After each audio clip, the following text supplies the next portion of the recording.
Kurkili Live.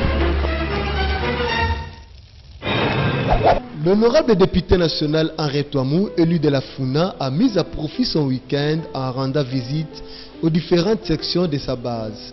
Ces visites, qui s'inscrivent dans le cadre de ses vacances parlementaires, portent essentiellement sur 3 axes, à savoir le remerciement de ses électeurs pour la confiance lui témoignée lors des élections des législatives nationales de novembre 2011, la restitution à ces derniers de ce qu'a été la session parlementaire qui vient de s'achever, mais surtout être à l'écoute de sa base pour recueillir leurs desiderata à soumettre à l'Assemblée nationale lors de la prochaine session.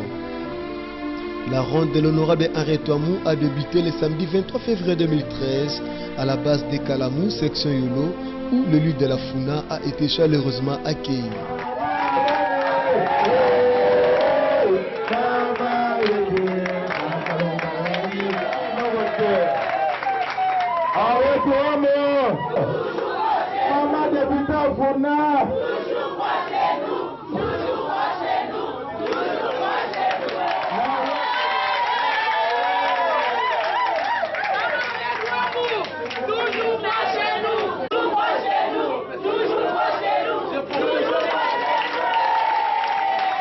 Dans son adresse, l'honorable Henri Touamou a remercié sa base de tout son cœur pour le vote de 2011.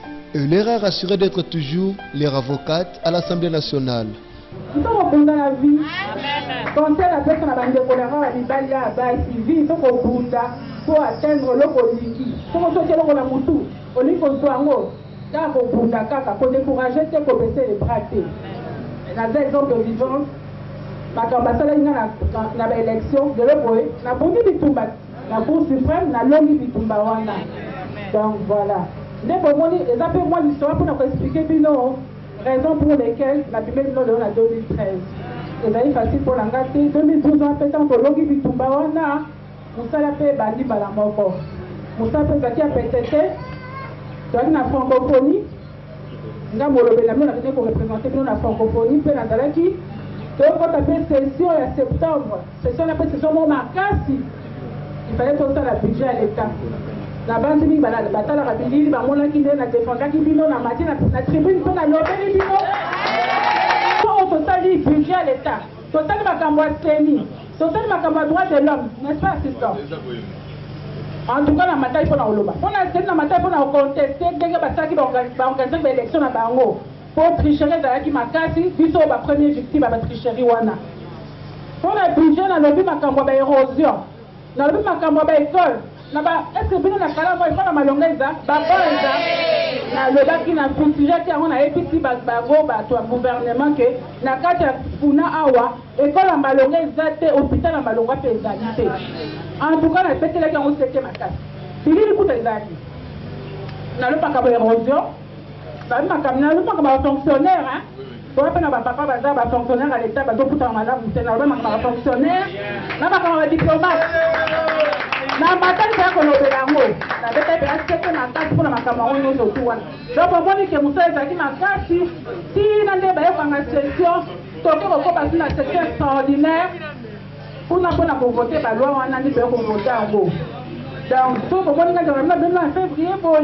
pour Moussa et les Kaï Makassi, pour remercier Pino. Pour remercier Pino Makassi, surtout Pino ma maman de Botia qui perd ma balle, on a fait au temps de la Nicolaïenne.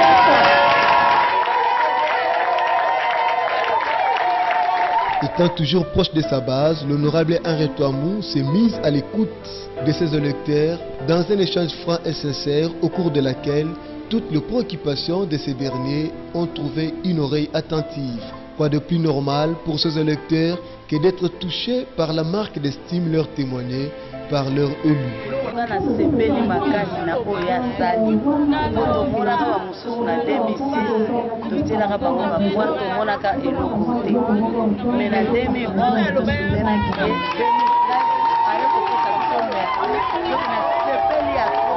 bazebele bato batiaki bacandidature na bango mpo bafute bango tofuta ayaki tofotaki me biso tozwaki député na biso en cœur tokei tofote ye malgré tout babundisaki ye me nzambe na ye atelemaki abundeli ye mpe toza eloko tokoloba biso mpe toremercie na acte 3 asali aye koremercie base na ye baza ebele to basali yango malgré tout bitumbelekaki biso mpe tolembaki te kofukama kobondela mpona nzambe nzambe ateyema mpona kobundela ye naza na esengo mingi ya komona mama Ariete Wambo lisusu aye kotala biso na kati ya kalamu awa na yolo kovisite biso les amis de mama Ariete Wambo awa na kati ya yolo eza esengo mingi mpona komona mokonzi na bino ya association ya lingomba azonga atiki ndako na mosika aye kotala bino eza kolakisa sini ya libulu alors na yango biso toza toujours de cœur avec elle na nyonso akosala mpona nini baponaka nzete oyo eza kobimisa bambuma kitoko soki omoni nzete wana eza kopesa meme yesu azikisaka nzete moko ebebaka donc tozomonaka aza koporte même bafruit ya bien yango toza toujours derrière elle. La soirée s'est clôturée dans une ambiance de gaieté parfaite, signe de totale satisfaction de la base de l'honorable Ariete Wamou, section Yolo, pour cette journée qui vient de renforcer les liens qui les unissent à leur élu.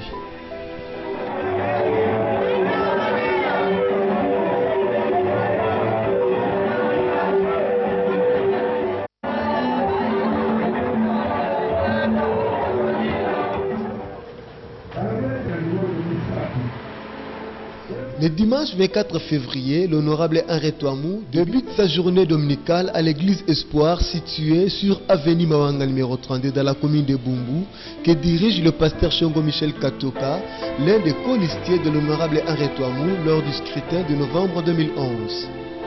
Pour assister au culte d'action de grâce tenu pour rendre gloire à l'Éternel à l'occasion de sa réélection à l'Assemblée nationale. Dans sa prédication, le pasteur Shongo Michel Katoka a édifié le peuple de Dieu sur la foi en Dieu, car c'est par la foi que de grands personnages bibliques ont rapporté de grandes victoires. C'est aussi par la foi en Dieu que l'honorable Ariete Wamou a remporté la victoire électorale.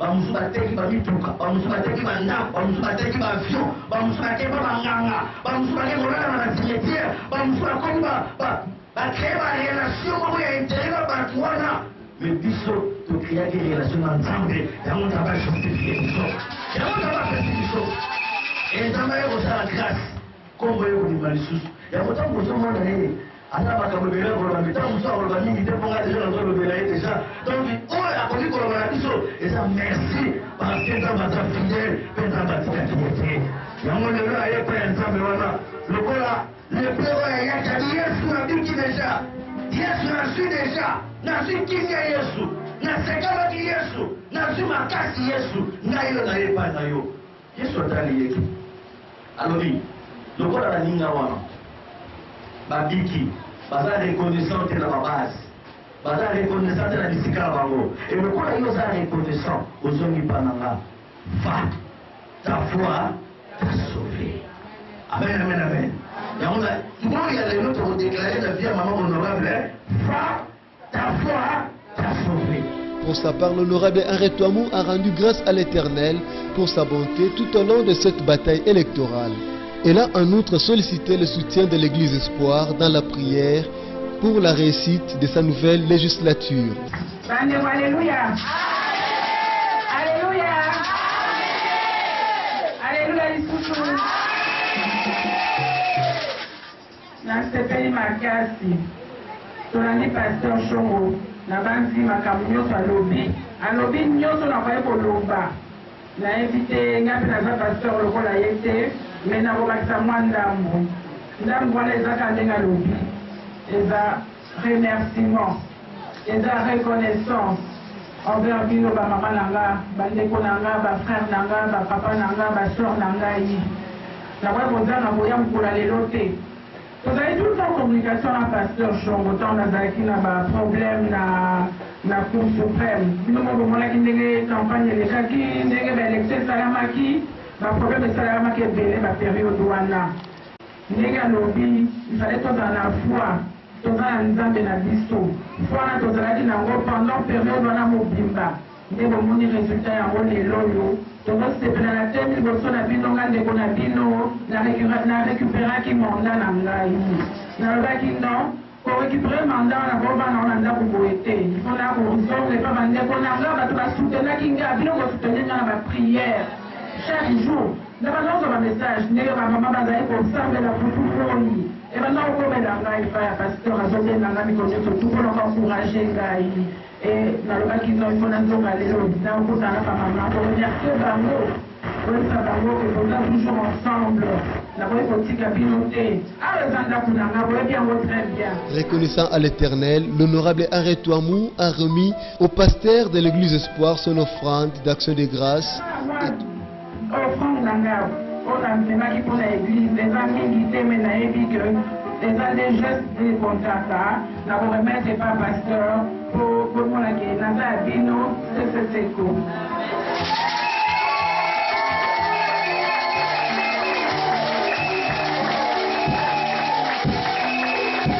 Et toute l'assemblée a imploré de ces fêtes la bénédiction divine sur le lieu de la Funa.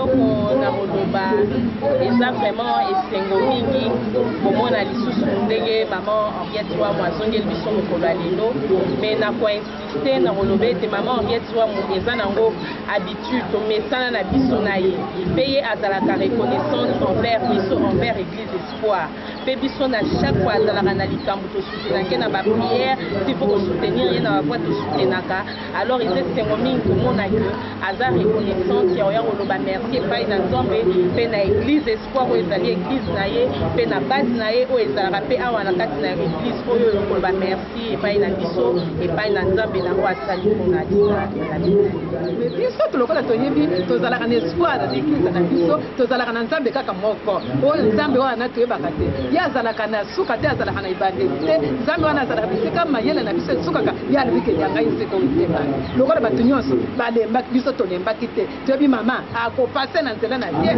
ezali kaka liboso mpona kosala mosala na ye nzambe wana asomi lo tomoni ye baye kopesa merci na église na biso espoir toza na esengo makasi ya komona te mwana na biso akenda bato nyonso bazalaki te badécourage na bango balobi ete totala kaka ye akosala biso kasi nzambe alalaka te atongoli mwana na ye lisusu azongi lelo apesi biso merci yango tokomisi nzambe wana topesi merci na nyonso ye azali merci.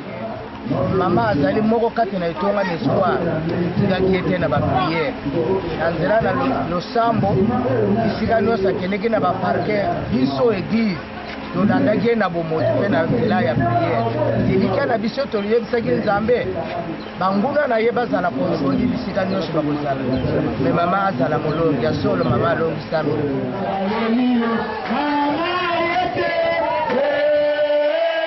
La pluie n'a pas eu raison de la détermination de l'honorable Henri Touamou de poursuivre sa ronde de ses différentes bases.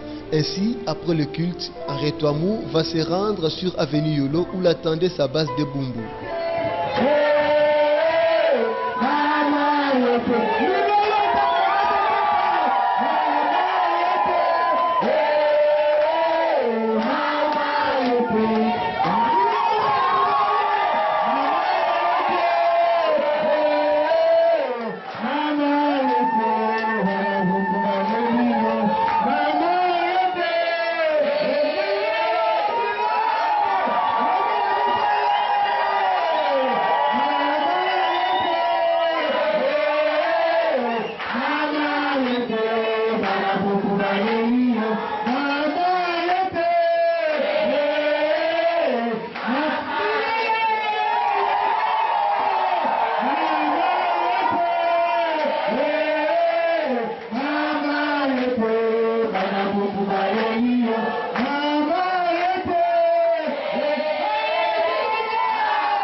Mama honorable Henriette Touamou. Biso baninga ya honorable Henriette Touamou. Tozali na esengo mingi mpo na boyei na yo lisusu na komini ya Bumbu. Mpe totombeli yo boyei bolamu. Mpe meilleur vœu ya mobu 2013.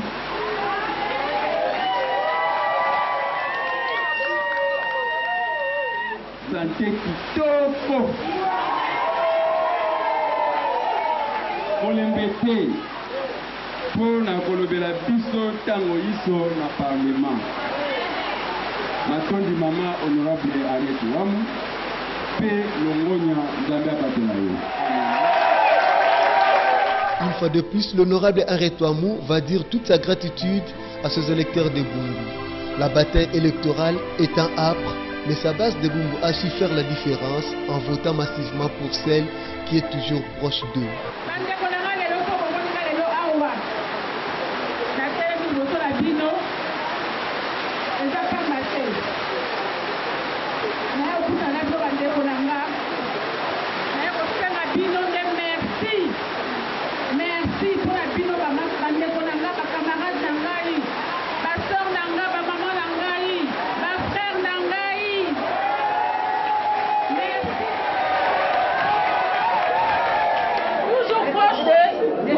Toujours proche de nous. Et ça, donc, Naza peut-être besoin de rater pour la moussala, mais ceux qui téléphonent à Bobenga, maman n'a évité. Namba kaka, ezate ke stilo ke mutu moya mbelanga téléphone. Naza kunate. Ngai na lozaka pembeni ya base na ngai. Wazala numéro na ngai obenga nga akozwa ngai. Donc ce message en fait c'est no yango na botika na malamu to garder ka contact to sala ka soudé to bolingo entre biso na biso. Amen.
Obéissant à son principe d'être toujours proche de sa base, l'honorable Ariette Wamu promet de poursuivre la ronde de visite de ces différentes bases de la Funa pour mieux se saisir de leur vécu quotidien afin de faire le porte-parole utile de ses électeurs à l'Assemblée nationale.